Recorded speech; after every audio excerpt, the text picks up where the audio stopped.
ವಿಜಯಪುರ ಜಿಲ್ಲೆಯ ತಾಳಿಕೋಟೆ ಪಟ್ಟಣದಲ್ಲಿ ಇಂದು ಸಮುದಾಯ ಆರೋಗ್ಯ ಕೇಂದ್ರದಲ್ಲಿ ಕರ್ನಾಟಕ ಸರ್ಕಾರ ವಿಶ್ವಗುರು ಬಸವಣ್ಣನವರನ್ನು ಸಾಂಸ್ಕೃತಿಕ ನಾಯಕ ಎಂದು ಘೋಷಣೆ ಮಾಡಿ ದಿನಾಂಕ 17/2/2024ರಂದು ಎಲ್ಲ ಸರ್ಕಾರಿ ಕಾರ್ಯಾಲಯ ಹಾಗೂ ಸಂಸ್ಥೆಗಳಲ್ಲಿ ಸಾಂಸ್ಕೃತಿಕ ನಾಯಕ ಬಸವಣ್ಣನವರ ಭಾವಚಿತ್ರವನ್ನು ಅನಾವರಣಗೊಳಿಸಿ ಕಡ್ಡಾಯವಾಗಿ ಪೂಜೆ ಸಲ್ಲಿಸಲು ಆದೇಶಿಸಲಾಗಿದೆ.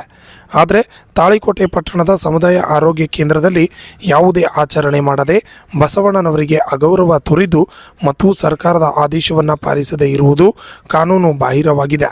ಇದರಿಂದಾಗಿ ತಾಳಿಕೋಟೆ ಅಂಬೇಡ್ಕರ್ ಸೇನೆ ಸಮಿತಿ ವತಿಯಿಂದ ಮೇಲಾಧಿಕಾರಿಗಳಾದ ತಹಸೀಲ್ದಾರ್ ಅವರು ಹಾಗೂ ಜಿಲ್ಲಾ ಆರೋಗ್ಯ ಅಧಿಕಾರಿಗಳವರಿಗೆ ಆಗ್ರಹ ಮಾಡಿ ಬೇಜವಾಬ್ದಾರಿ ಮಾಡಿದ ಅಧಿಕಾರಿಗಳನ್ನು ಸೇವೆಯಿಂದ ವಜಾ ಮಾಡಿ ಶಿಸ್ತು ಕ್ರಮ ಕೈಗೊಳ್ಳಬೇಕು ಎಂದು ತಿಳಿಸಿದ್ದಾರೆ. ಒಂದು ವೇಳೆ ಕ್ರಮ ಕೈಗೊಳ್ಳದಿದ್ದರೆ ಮುಂದಿನ ದಿನಗಳಲ್ಲಿ ಉಗ್ರ ಹೋರಾಟ ಮಾಡಲಾಗುವುದು ಎಂದು ಎಚ್ಚರಿಕೆ ನೀಡಿದ್ದಾರೆ. ಈ ಸಂದರ್ಭದಲ್ಲಿ ವಿಜಯಪುರ ಜಿಲ್ಲಾ ಉಪಾಧ್ಯಕ್ಷರಾದ ಬಸ್ಸು ಇ ಕಟ್ಟಿಮನಿ, ಅಧ್ಯಕ್ಷರಾದ ಗೋಪಾಲ್ ಕಟ್ಟಿಮನಿ, ಕಾರ್ಯದರ್ಶಿಯಾದ ಮಹಾದೇವ್ ಅಸ್ಕಿ, ಪರಶುರಾಮ್ ತಳವಾರ್ ಸೇರಿದಂತೆ ಅನೇಕರು ಹಾಜರಿದ್ದರು. ಜೈ ಭೀಮ್ ಬಂಧುಗಳೇ, ವಿಶ್ವಗುರು 12ನೇ ಶತಮಾನದ ಕ್ರಾಂತಿಕಾರಿ ಬಸವಣ್ಣ ಅನ್ನೋದು ನಮ್ಮ ಜಗತ್ತಿಗೆ ಪ್ರಚಾರ ಆಗಿದೆ. ಇವತ್ತು ಕರ್ನಾಟಕ ಸರ್ಕಾರದಲ್ಲಿ ಮಾನ್ಯ ಸಿದ್ದರಾಮಯ್ಯನ ಅಧಿಸೂಚನೆ ಮೇರೆಗೆ ಆದೇಶ ಆಗಿದೆ.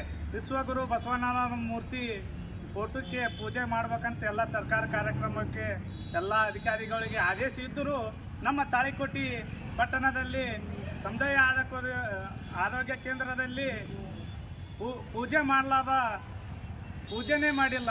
ಇಂಥ ಬೇಜಾರು ಅಧಿಕಾರಿಗಳು ನಮ್ಮ ಸರ್ಕಾರ ದವಾಖಾನೆಯಲ್ಲಿ ಇದ್ದಾರೆ ಅಂತ ನಾನು ಹೇಳೋಕ್ಕೆ ಇಚ್ಛೆಪಡುತ್ತೇನೆ.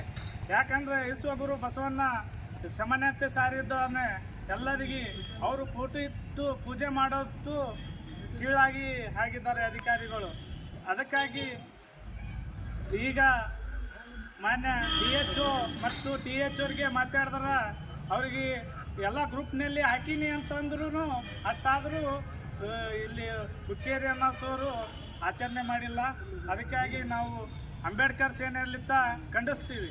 ಆ ಪೂಜೆ ಮಾಡಬೇಕು. ಮಾಡಲಿಕ್ಕಂದ್ರೆ ಮುಂದಿನ ದಿನಮಾನದಲ್ಲಿ ಉಗ್ರವಾದ ಡಾಕ್ಟರು ವಿರುದ್ಧ ಹೋರಾಟ ಮಾಡ್ತೀವಂತ ನಾನು ಎಚ್ಚರಿಕೆ ಮೂಡಿಸ್ತಿದ್ದೇನೆ.